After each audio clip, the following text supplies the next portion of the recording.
Welcome to another insightful episode of the Nigerian Community Chronicle Podcast, where we celebrate the achievements, contributions, and impact of Nigerians in the diaspora. Today, we are honored to have as our guest Deputy Mayor Councillor Babatunde Ajisola, a distinguished community leader, IT consultant, and passionate advocate for positive change in Luton. Having lived in Luton for 18 years, Councillor Ajisola proudly calls the town his home. His journey began at Lagos State University, LASU, where he studied mechanical engineering before furthering his education with an MSc in Applied Computing and Information Technology at the University of Bedfordshire. With a professional background spanning both the public and private sectors, he has leveraged his expertise to drive digital transformation and innovation. Beyond his professional achievements, Councillor Ajisola has made a lasting mark in the community. A proud moment in his life was carrying the London Olympic torch in 2012, when the Games passed through Luton, a testament to his deep connection to the town. As a registered football referee in Bedfordshire, his love for the sports extends beyond the pitch, fostering engagement and unity among young people. A devoted father of 3 Luton-born children, the Deputy Mayor is deeply committed to the town's growth and development. His leadership philosophy is rooted in putting the interest of Lutonians first, and he remains dedicated to fostering progress through collaborative governance and community initiatives. Join us as we delve into his inspiring journey, his vision for Luton, and the role of Nigerians in diaspora leadership. Councillor Babatunde Ajisola, welcome to the Nigerian Community Chronicle Podcast. Wow, thank you very much for having me for that wonderful introduction. It's a pleasure to be here. Oh, thank you, Councillor Ajisola. And once again, I'd like to welcome you again to the Nigerian Community Chronicle Podcast. We are excited to have you here today with us. Now, tell us, how has your journey been so far as a Deputy Mayor of Luton? Well, once again, thank you for having me on your program, which has been reaching our people far and near. Oh, well, the journey so far so good has been a very mixed one. Of course, we've been on the fast lane, on the slow lane, but my journey as a Deputy Mayor of Luton has been very rewarding. It has been an inspiring one as well. It has given me the opportunity to serve and connect with diverse communities and advocate for important causes, contribute to initiatives that daily impact the residents of Luton. See, while there have been challenges, the experience has been fulfilling, and I'm very grateful for the support, of course, which I've received from every member of the community. Luton being a melting place of diverse cultures, and I quite appreciate the support of my colleagues, my other fellow Labour councillors, and of course the council at large, the council officers, and all the residents. And I look forward to continuing doing this job for the little time left, to continue to make a meaningful impact and meaningful differences to our people, to Lutonians. Oh, thank you very much, Councillor Ajisola. Now, when we were having this conversation before the interview, I picked up that you lived in Luton, for 18 years, and you consider yourself a proud Lutonian. Actually, that's the first time I'm hearing that word, Lutonian. Wow. So tell our viewers, what initially drew you to the town, and what makes you feel like Luton is home? Oh, yes, of course. You see, Luton is a town with rich cultural diversity, as I mentioned earlier. It has a strong sense of community and a dynamic spirit that makes it truly special. I'm surprised you're hearing the word Lutonian for the first time. You see, we that live in Luton, we probably call ourselves Lutonian because So that's good. we are so proud of our football club, of of our football club of our town. They played Premier League in the last season, but we're in the championship at the moment. But we know very soon we'll be back where we belong. Okay. So, yeah, as Lutonians, we are proud of our achievements, of our diversity. And what initially drew me to the town actually was, first and foremost, was because I needed to advance my studies, and I had a choice to pick a university to study. And University of Luton just, keep coming to me. It was University of Luton, but now it's now called University of Bedfordshire. So yeah, I'm one of the very few ones who got admitted as University of Luton. I graduated with the certificate of University of Bedfordshire. So which is that then it made just expanding the scope of the university. Wow. And of course making it bigger. There's so many other campuses in Bedford now to make it a wide county massive campus for University of Bedfordshire. So my education drew me, and of course when we finished our studies, at least 80% of my colleagues traveled all over the country. Some are in London still, but I have remained in Luton because to me it has been welcoming, and the atmosphere has been so good, and of course the opportunity to engage with people from all walks of life, Right.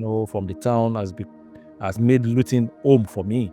So so not too long, of course, got married, settled down, and here we are.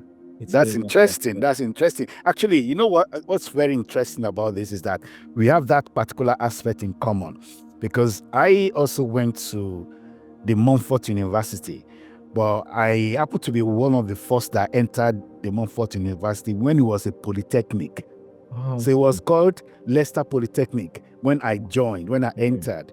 But by the time I finished from the place when we got the upgrade to become a university. So I finished as a student of the Montfort University. So we had that in common anyway. Yeah. Now, still on the topic of educational stuff. Yeah. So I noticed that your educational background spans, both mechanical engineering at Lagos State University, and also MSc in applied computing and information technology at the University of Bedfordshire. So, how has this academic journey shaped your career in IT consultancy and public service? I'd also like to know.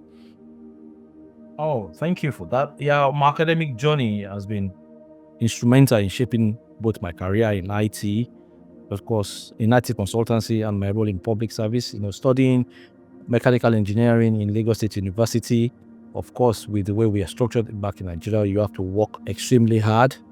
Of course, to meet up with the courses, the lecturer, homeworks, your projects as well, have all prepared you. And the average Nigerian students I meet here, when they come to study, it's like bread and butter for them. That is to tell or to appreciate what has been done back home because of the way we've been, used to the grind, and then now we have so much at our platter, and then we just eat. And so that's prepared me for not just university in UK for my master's or for future, but of course it has grounded me in the environment, because while in LASU as well, I was involved in student unionism. At a point, I was the speaker of the parliament of the Lagos State University Student Parliamentary Council as a speaker, and always involved in advocacy for my Nigerian students as well, for students on campus for one thing or the other, and I'm sure there were a lot of them to advocate for. So getting here to the UK, so to a much more structured, analytical environment, helped me develop critical thinking, problem-solving skills, and a strategic approach to challenges, qualities that are essential in both fields. Well, in my IT consultancy, I've worked, as probably you mentioned during the intro, I've worked in the private sector or work in the public sector as well. So I used to work in the cabinet office way back 2015, 2016. And I was part and parcel of those who started the Department of Exiting EU just after the referendum was done by David Cameron, who was then the Prime Minister. So we have to, I don't know if, anyway, one way or the other, the election result came and was to leave the EU. Yeah. Nobody prepared for it, and we just have to start from somewhere. I was fortunate to be part of the starting civil servants who started DEXU, we call it, so the Department for Exiting EU. And we have to look for offices.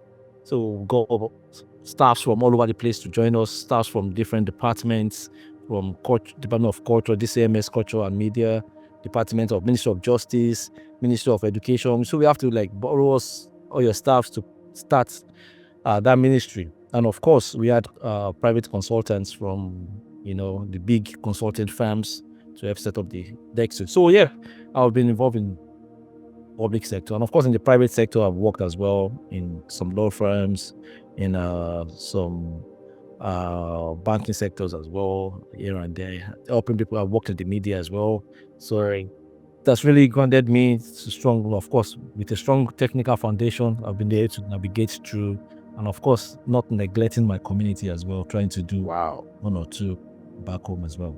Well, that's very grounded, actually. That would bring me into the public service, side of things and side of you. So what inspired you to get into politics, and what has been the most fulfilling part of serving as a deputy mayor?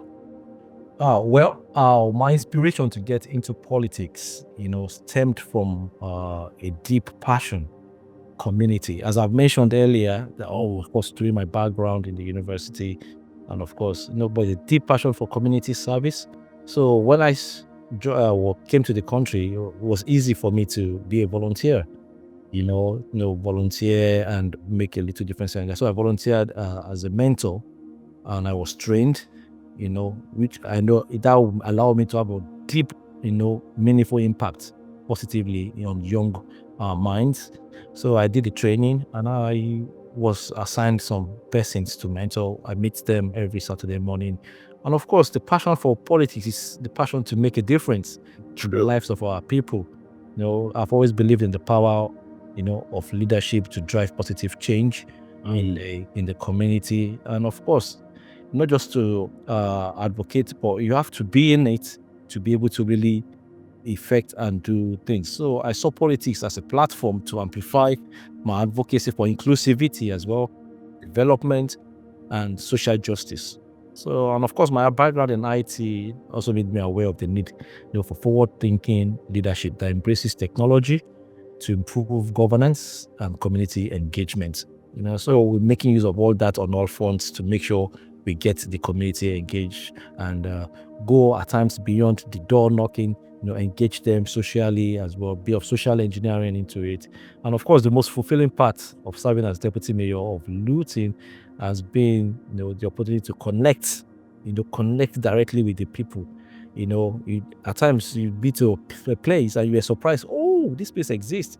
True. And just, I think last October, I was invited for an event. It was actually a world championship stick fighting. Wow. And I'm just appreciative that the mayor couldn't make it, so I had to go to represent the mayor.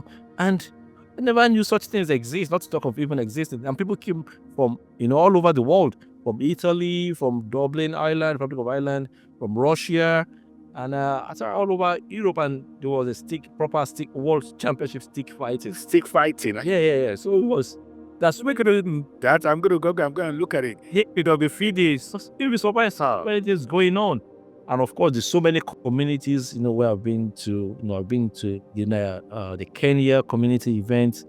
I've been to the Caribbean events, the Windrush events, and so many programs that's been here. And they have little support here and there that we have to bring to limelight. And that's our support, of course, to thank them what they are doing for the community and what they're doing for all of us. So that's got me involved with people from diverse backgrounds, work, and we continue to work towards building a strong and more united community. So supporting local initiatives, engaging with young people, and advocating for policies that improves lives. Every moment has reinforced my commitment. Good commitment. Thank you very much for that wonderful and inspiring answer to that question. Honestly, one thing that really got me when I was reading your bio and when it was given to me by our producer, I noticed that you played an historic role in carrying the London Olympic torch in 2012 when it came to Luton. That must have been an incredible moment. Can you tell our viewers about that experience and what it meant to you, you know? Wow. Yeah. You see, what was a very great experience for me. Carrying the London 2012 Olympic torch, it was one of the most unforgettable moments. I was so proud of myself as well because I'm nominated, because of what I've done in the community. And I was a mentor. I'm a local football referee, and I've done one or two things in planting trees here and there, and being part of such historic events, which symbolized, unity, perseverance, and the Olympic spirit, at an incredible honor. And I'm grateful for the organizers for finding me worthy to be part of it. See, the atmosphere in Luton on that day was actually July 8th. I cannot forget that day. It was marvelous. It was in the middle of the town. Wow. I remember seeing some Nigerians as well by the side. I was like, "Your name is Babatunde, are you Nigerian?" Johnny, me, what the bag? They were like, "Oh, Nigerian." So of course, Baba's Nigerian, because I met so many people from all. People were so proud to get together, celebrating, and the sense of community pride was overwhelming. As I held the torch, I felt a deep connection to the values of it as well. Oh, that's interesting. That's the resilience, the determination, and the power of bringing people together through sport and culture.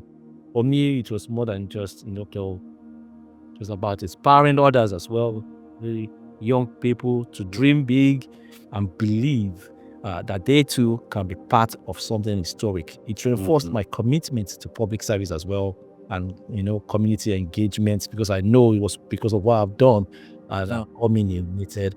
And of course, reminding me of the impact we all make when we come together with a shared vision. Very true. I'm still on sport, as a registered football referee in Bedfordshire. You've been actively involved in sports, no doubt. Yes. How do you see sports as a tool for community engagement and youth empowerment? I tell you, my brother, sports is one of the most powerful tools for community engagement anywhere in the world. Engagement with the youth, engagement with the people around you, and also for youth empowerment. It has the ability to break down barriers, foster unity, and instill valuable life skills, such as teamwork, discipline, and resilience. I remember I joined football refereeing while in Lagos. I was part of Agege Football Referee Society, which was part of Lagos Referee Council. And we moved, joined as a refereeing trainee, RIT, moved to grade, after your exams, we moved to grade 3, grade 2, grade 1. And actually, first and foremost, I was a fan of football, And when I found out I couldn't really be the next year Kinney, and I couldn't even you do something else. Want to be part of this game, and I got involved, learned the law of the game, and I joined the Nigerian Referee Society. And I've seen, of course, the development along the way. When I came in, I joined the Bedfordshire referee as well, and I've been part and parcel of it now since I stepped in UK, and it's one of the biggest involvement or investment in my personal life as well. Aside from discipline, you'll get into doing sports, and of course you earn money while doing it as well. Right. So for every match you officiate, that's why I tell people, what are you doing? Join the referee and get some money, cash in hand. After your matches, you do matches Saturday afternoon, Saturday morning, Sunday afternoon. Although since I've been doing deputy mayor, I've only been able to do one match this season. Can you believe? So I've been so busy now. But yeah, up until there, I love my football, and and of course, back home as well, it is one of the most engaging things that engages our youth people in the community. Very, very, very interesting. Let's look at your mayoral, political stance as well. What are some key challenges facing Luton today, and how are you working alongside the mayor, to address them? Yes, that's a very good one. One of the key things affecting Luton today is housing. It's it's not just Luton. I want to believe it's across board. Housing is very important because, of course, that's one of the key necessary values for a human. Of course, the key things of needs. Shelter, of course, food and clothing. So shelter being very, very important. Up until now, when the Conservatives were there, they introduced austerity in 2010 when they came in, and the money from central government has been going down the drain since then. The money that comes to the council has been going down. For example, in 2010, for our budget, we received £120 million, and as at last not this coming budget, last budget, we received £12 million. So all 3 years been going down gradually, which is about. So that means there has been cuts all over the years, which the austerity has really cost us. And of course, there's no gainsaying it affected services, and that's one of the another key thing affecting Lutonians. But in the last 6 months of the Labour government in the central, so things have gradually started improving, and we hope it improves more. So because once we have enough fund, of course, we start recovering, gradually with the housing, with the youth engagement, of course, more of community cohesion thing that we will try and do. However, alongside the mayor and, of course, the council leader, because the mayor and the deputy mayor is a civic responsibility, is a civic duty. And so what that literally means is we're not executive, so we work in conjunction with the council leader, who are the council leader and the deputy council leader, and of course the council officers. We have the chief executive officer of the council, and all that directors. So the wider council, we are actively working on solutions, always looking to see what's next. And one of the greatest things that we're looking at, and which has been on ground, is the Luton 2040 vision. Okay. So there's a vision. Anywhere you go in town, you probably see it around. So I think 2040 vision has to do. We have about 5 pledges, and one of the key things is a friendly town, for children, a town that's going to be prosperous for everybody, a town where I think we're working towards clean energy as well, 0% carbon footprint.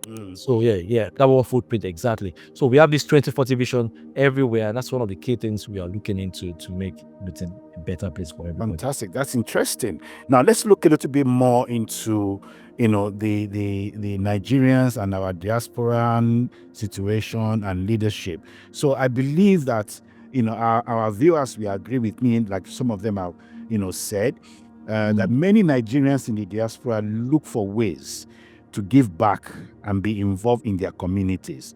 So what advice do you have for those who want to step into leadership roles like yours? Oh, well, first and foremost, I have to acknowledge that there are so many Nigerians in leadership positions in United Kingdom. Today the topmost them is the leader of the opposition, Badnock, and of course, like it or not, she's doing what she ought to do as the leader of the opposition, looking into the policies of the Labour Party and saying where it's all. And of course, there are so many Nigerians following in her footsteps as well. Just on Monday, I was in the parliament with so many MPs of Nigerian heritage. I met Taiwo Watemi, who is the MP for Coventry Northwest. Right. Florence Shalomi as well, who is the, I think, MP for Vauxhall. And Florence has just been appointed as the UK trade envoy to Nigeria. Wow. Also, I met Kate Osao. Kate as well as our origin from Edo State. She's just been appointed as well as a trade envoy to East of Africa, representing the government. So we have so many Nigerians, and of course we have Chi, who represents Newcastle, constituency from Newcastle. So many I can't probably remember their names now. Other day, one of the directors in the parliament, Parliamentary Digital Services, a Nigerian. I can't recollect his name now. He's doing so. I was actually surprised to see him. Like, he was one of the directors in the accounting department there, and we spoke. So we have so many Nigerians in the directors, and of course those who have gone, of course, who have been doing this before us. They've really, laid the track for us to, ride on. So anybody who wants to get involved, I say first and foremost, you must be ready to serve. Yes. That is the key thing. And of course, as a councillor, I still have my day job. It's not a full-time thing as a councillor. Even as a deputy mayor, I was in a seminar the other day. I told them, look, a day after the investiture as a deputy mayor of Luton, the next day I was running to catch my train to go to work. So, and I was like, I was trying to catch the day. I was, nobody will, if it's in Nigeria, it's right. So, you have all this, maybe a chauffeur, although this is to occasions. But what I'm saying is, we must be ready to serve. So if you're unable to volunteer, it's going to be difficult for you to, want to put yourself forward to serve the people. So I tell, especially Nigerians, look for something you're passionate about and work towards it in your community and engage with the people around you. That's very, very important. Some, they don't want to interact with their next door neighbor. You want to be involved in politics? Because in politics, you want to go door knocking, isn't it? And so definitely, you have to know your next door neighbor. Say hello to them. Very true. Look at what we can be of help for and what we can do. There's so many things going on. In the next few weeks, there's some cleaning programs going. And as well, just volunteer and be part of, maybe if it's cleaning the park, it is, involved in helping out to set up anything within the council as well. Just get in touch and do your part. And of course, if they want to contest for an election, they should be part of a political party. Although it's not compulsory, as this country allows independent candidacy. Yeah. But you must know that there's a deposit. If you don't make up to a certain percentage of the votes, you lose your deposit. Okay. Yeah. So, but if it is easier if they join a political party. And of course, there's so many political parties in the country now. People at times think it's just the Labour Party, Conservatives, the Lib Dems, and now Reform is coming up now. And there's still so many. There's the Green Party. Yeah. There's other parties. The most important thing is you have to organize. Be a part of the organization and organize. And of course, I tell people, I let them know that leadership is not just about holding a title, it's about service, it's about impact and the willingness to uplift others. And I hope our people get involved because we want to see more people involved in politics. I actually agree with you because, I remember when I nearly got to this country so many years ago, I actually thought there were only 3 parties in the country. I thought it was Conservative, Labour, and the Lib Dem. That's what I thought in those years. But anyway, and also, let me take this opportunity to thank you for registering on NACADE.org. I'm sure you know, and our viewers know, that NACADE.org is dedicated to empowering Nigerians in diaspora through initiatives that foster cultural identity and community engagement. So how do you think platforms like NACADE can support Nigerians abroad in making meaningful contributions to their host communities? Oh, wow. Thank you very much. I want to say as I mentioned earlier, you're doing a fantastic job. And that is one of the things I have been advocating for as a person. I, for one, with the help of others now, but at least I started the WhatsApp platform, Nigerian Bedfordshire Community. Right. And with the help of others who have positively helped as well along the way, we have so the chairperson for that is Fola Shade, who's been helping us out. And of course, we have other helpers, Neka, who has been doing things. We have Josh, who are other part of the committee. So what I'm saying, in essence, is this: that coming together is very, very important. I do that on the micro level where I live and which we're done. So you doing it on a much more bigger platform now. It's a massive one, and I want to commend you. And it's thank you. Nigerians should embrace. I've been involved in some. I was in the program the other day, and I remember saying there's so many things we have power to do now that we're born alive. We don't have the power to choose where we come from. We don't have the power to choose where we were born. Fortunately for us, we were born in Nigeria, and of course, we are where we are today.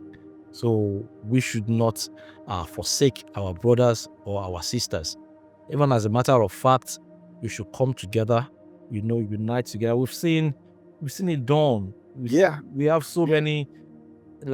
Luton is a melting, as I mentioned earlier. Luton is a melting point of cultures, and we've seen our brothers, from the Asian community, do this effortlessly. We've seen people as well, from the Eastern European countries do this effortlessly, and of course, the way they speak their language to their children, something that's True. Yeah, I was going to school the other day, doing school runs the other day, and I listened. Now a Polish friend was speaking to the little boy, and the boy was replying back in Polish, and we find out many of our people are not speaking, Igbo language. Yeah, Igbo language or Yoruba for Hausa to their kids, or if they say it, they don't want to say it so loud so people don't hear them speaking, So we've seen people do this effortlessly. They come together in their community, in their own. And one of the key things I'm so impressed about, as well, being a deputy mayor, that's made me to see one or two things, was in Luton when the Ukrainian war started. That was then I realized there's a Ukraine house in Luton, not a house, but a kind of a community. Yeah, where they meet and they have their local Orthodox church, So we went in, and of course we went to pray for them, to raise money and raise, and Nigerian beneficial community through Folashade Edopayi, but raise a few things for them. That is where we went to donate all these items. So it was like, wow. So they'll probably come together, probably bought that property, and any of the members struggling, they probably go there, have a rest, have a shower, that kind of a thing, to help themselves. So these are the things we've seen, and I encourage, and I say, well done to you, what you are doing. People should go on the website, as I've gone and I've assessed it. It's a wonderful idea. And of course, it's an idea whose time has come, because if there's one time we should be coming together, it is now. In fact, it's very interesting you mentioned that, because I will be honest with you, in addition to this project that we've just launched, something of this nature has always been in my mind, back of my mind, many years ago, that we need to have a kind of a community grassroots center that we can, just pop in, have a cup of tea, have coffee, have little neighbors, play games, Ludo, Ayo, kind of our children can mingle. You can teach Yoruba. I think there's an organization in America that's already agreed for us to interview them. It's called Egbe Omo Odua. And according to what I heard and read about them, they have something like that, a community center. You understand? And I think this is something we need to really do to imbibe, that's, a cultural togetherness, if that's the right word for it. So I totally agree with you 100%. Now, that will lead me to my next question, Deputy Mayor. So, what is your vision for Luton, particularly in terms of inclusion, economic development, and community support? Yes. As I mentioned earlier, I'll probably jump the gun. I mentioned that if I had seen that was going to be part of the question. But yeah, the key thing here with Luton is their Vision 2040, which I mentioned earlier. So that's the key vision that we are working towards. Everybody is keyed into it. Every staff, every councillor, so the of party, and of course the council staffs are driving it. The chief executive officer is the chief driver for this vision. So we are so much keyed into this vision, which I mentioned earlier, of course, to a prosperous town where no one is left behind. Where there's no poverty. Sure. So that is the key thing that we targeted for 2040. There's a town where there's no poverty. A child-friendly town. Yes. Every child is carried along, and that of course have what the amenities that they needed to grow, and of course a community, a town where there's job for everybody, where the entrepreneurs, they are aspiring and doing great and doing more business. And one of the key things I must mention here is that Luton Town Airport. We own the airport, the council owns, and it's looking to expand, and that's the key vision, to have a second runway. So this has been in the pipeline, and in the coming days, in fact, I won't say in the coming weeks, but in the coming days, we are looking to hear from the Minister of Transport the go ahead, the second runway. It ought to have been probably mentioned last December, but there was an issue with the MP who was a minister then. She had to retire, to step down as a minister. So we are very positive about it, and we will believe in the next few weeks we have a resounding yes to our second runway. So what will that do for us? That will increase the number of passengers using our airport. That will directly affect our pulse positive, because more passenger, there'll be more money, more revenue coming to us as well. So we're looking forward to that. So more revenue means we'll be offering and doing more services. I tell people Luton Town Council provides over 700 services to the people of Luton, and we want to continue doing that and want to do more for the people of Luton. So the vision is clear and simple. It's a vision where there's no poverty, and a child-friendly town, and a town where Luton will be known for the very positive and good things in our town. Oh, this is interesting. As we are coming to the end of the podcast, but before we conclude, is there any message you'd like to share with our audience, especially Nigerians in the diaspora, about staying resilient and pursuing their dreams? Oh, Nigerians in the diaspora, Nigerians are, of course, in Nigeria as well, we are so diverse. With over 250 languages, and it's a miracle on its own that we are a country, and I still believe we should still be a country. And when we get to the diaspora, in the last few years as well, we've been having the Japa syndrome. The Japa syndrome. There are some people that have always been saying, nope. Recently, I learned there's I'm not part of Japa. You are Japa. But the thing is, we are one. Whether you're part of the earlier, generation.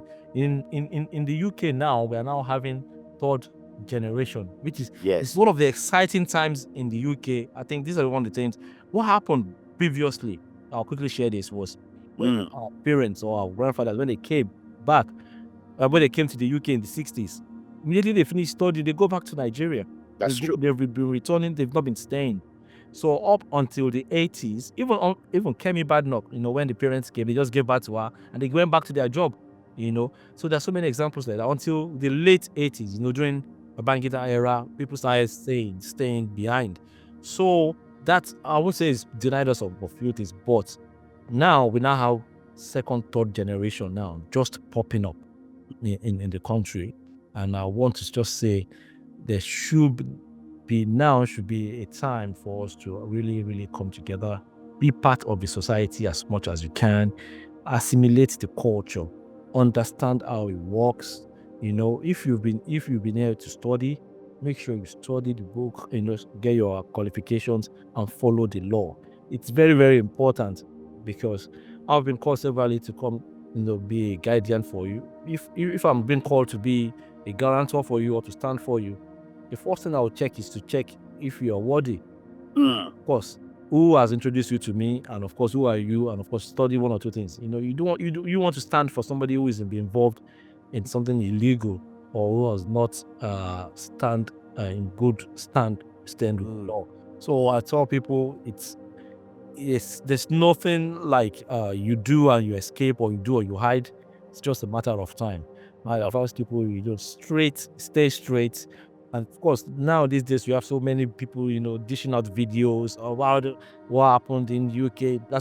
So that's part the one of the key things with the Japa syndrome is so many videos that they dish out to people back home. So whether they believe it, whether they don't believe it, is the most important thing is be law abiding, get engaged in your community, and of course you've seen it. It's not that there's a tree that's producing money by the backyard. So let's say it the way as it is to the people back home. So at times I get worried. At times I get concerned about the amount of pictures, some amount of videos they tell people on the social media. And this is not true. And at times you say this is utter nonsense.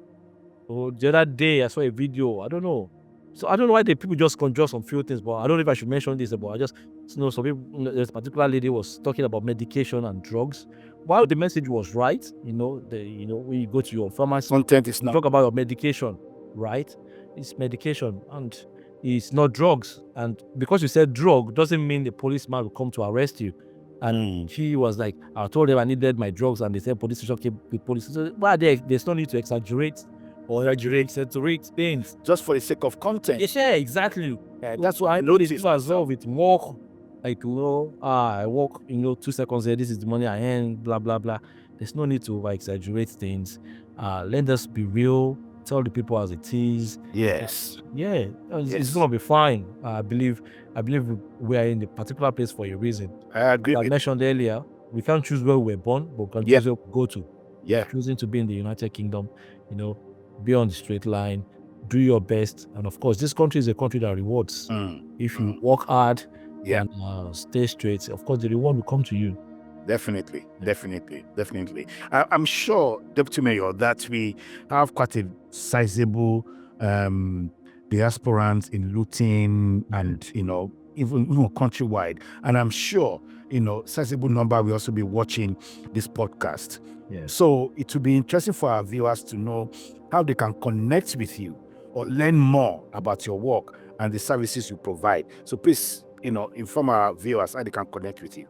Oh, thank you very much. I'm sure you found a way to connect with me anyway. So everybody wants to connect with any public official. I tell people, if you really want to do it, it's not that difficult.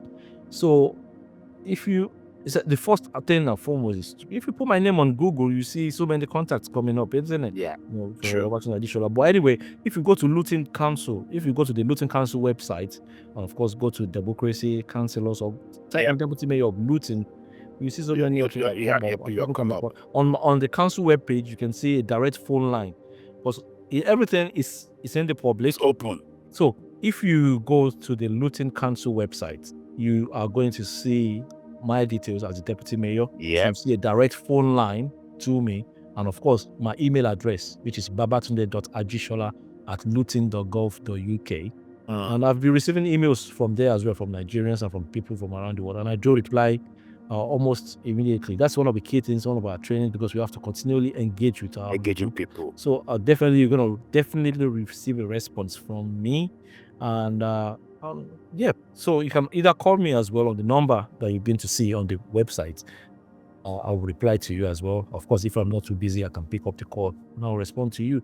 So contact me on there, and we'll take it from there. And of course, there's so many on Facebook as well. I'm there as Councillor Babatunde Ajisola. If you add on Facebook, it's going to come up, and you see the many programs that I'm doing, that I've been involved in, that I'm sharing. Although at times we could be busy, but I still make sure I update it as quick as I can. And of course, there's the Nigerian Bedfordshire Community Group on there on Facebook. Okay. And of course, community group as the podcast community that we are on now. You to connect with so many people as well. Alumni groups as well there. So yeah. Thank you very much, Deputy Mayor. Can we have some fun? Are you ready? If our next question is to come to ginger you and let our viewers know a little bit more about you. So, lastly, what's the Deputy Mayor's Luton favorite Nigerian dish? Favorite Nigerian dish. Yes. It's Super Bowl. It's all Luton. First album, I will now market Luton. Luton, yes. Luton is home to wonderful Nigerian dishes. If you want That's to correct. Look, there's a co-restaurant in Luton. Yes. You don't want to miss it. There is Dudu Bar. There's Dudu Bar. In Luton. There's Victoria Kitchen. There's Apata Kitchen. You see, these are wonderful. There's Pade restaurants. And there's also a kind of a store, Nigerian store. Oh, Abams. Abams. You know, Yeah, people come from wide and near. From God, there as well. from building kings, they come to Abams. Abams is, I said, the grandfather. Like, there's so many Nigerian shops that come here. Hope to bring her onto the program as well. Yeah, very soon. and Auntie Olu owns Abams. Auntie Olu, okay, yes. And she's a wonderful pillar of the community as well. Right. Oh, she's so wonderful. I remember when we did there's one program we run as well every year in Nigerian Beneficial Community is the the October 1st, celebrating our independence. Right. And of course, we probably receive an invite for this year's event. And Auntie Olu was one of our very big supporters who owns Abams. Yes. And she supported us bigly for. I'm not very far from Luton. I'm not very far from Luton. Oh, even ask for share, none even eating. So it's just. Oh, to be fair, I mentioned those restaurants because I go to some places. There are some best dishes I go and eat there. You see, for the bula, you don't want Apata, Abula, Agi, and a moi. I don't know if you know moi. People come from far enough for that moi. Apata, she supplies Abams. I can't really recall her name now, but she owns her on Apata. It just on Dudu, and you see, you like your food.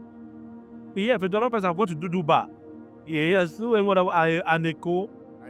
Yeah, I've been to Dudu as well. Yeah. Well, if you do an Inyo, I would like Victoria Kitchen. And of course, the poor restaurant is good too. So another Pade is an all-rider. Pade is on Wellington Street. Okay. Pade restaurant too as well. That was very interesting. I'm so sorry if there's one I've not mentioned. I know they. No, please do. Please do. That's that you damn. What I can't remember now.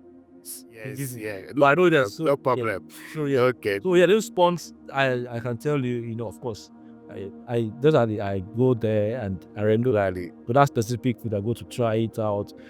Wonderful there, and of course, Kingsley of Duduba is doing wonderfully well. Oh, that's good. That's good. That's good. So have you been to Duduba? You know Duduba? I've been to Duduba. I've been to Duduba. Yeah, sure, yeah. I've been to Duduba. I've been to. There's another bar. I can't remember his name now, but it's at the back of Dudu, the second street. Yeah, that's Victoria Kitchen. That's Victoria Kitchen. Yeah, I've been to Victoria Kitchen. I've been to Duduba, and I've been to Abams as well. Yeah, that's very very nice. That's really evolved. Yeah. At Shores, it used to be only Victoria Kitchen at a point, and the core restaurant. And it'll be half per day, and then that's interesting. That's really good. Oh, very good, very good. Thank you very much for sharing your invaluable insights and for your dedication to public service and community development. Do you have any final thoughts or messages for our audience? Anyway, thank you very much for having me on this program. It's been a great time, speaking with Anthony Kolade on this episode. It's been a great time. We've had fun. I just want to stay tuned, keep watching. Yeah. Thank you very much. To our audience, don't hesitate to connect with Councillor Babatunde Ajisola to learn more about his impactful work. Also visit nake.org to stay engaged with your Nigerian heritage and community. Follow us for more inspiring stories and thoughtful and thought-provoking conversations like this one. Thank you and God bless.